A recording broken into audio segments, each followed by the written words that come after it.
स्वर्गीय रमाकांत रथर अवसान रे एक जुगर अवसान है। उड़िया साहित्यर कविता जगत रे सी एक अपूरणीय स्थान छाड़ दी जाइछन्ति। मोर भाग्य जे से मोर गोटे बही मध्य आसी ताको तार उन्मोचन करथिले।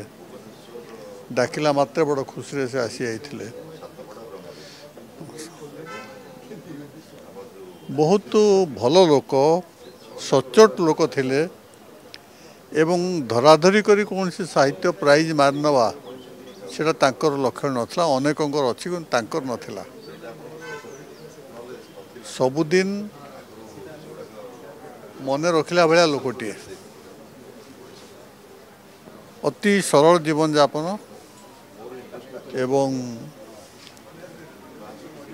समस्त स्नेह करवा किंतु अल्प कथा कहवा से प्रकृति। तांकर जीवन काल मध्य से कॉलेज बेलू कविता लिखुले एवं उच्चकोटर कविता लिखुले।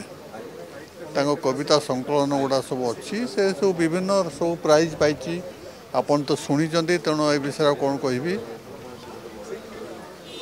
किंतु 91 वर्ष बयस है आउ किछि वर्ष यदि बंची थांते बोधे ओडिया साहित्य को आहरी किछि अवदान से करि पारथांते। भगवान को इच्छा अन्य प्रकार। रमाकांत चली गले किंतु गोटे चिन्ह रखिदे गले।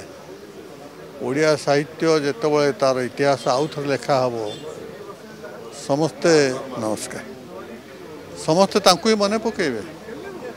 प्रथम से ओडिया साहित्य कविता जगतर आधुनिक कविता जगतर से प्रथम स्थान तांकर सबुदिन से मने रहिबे। आमे तांको मने रखिबो।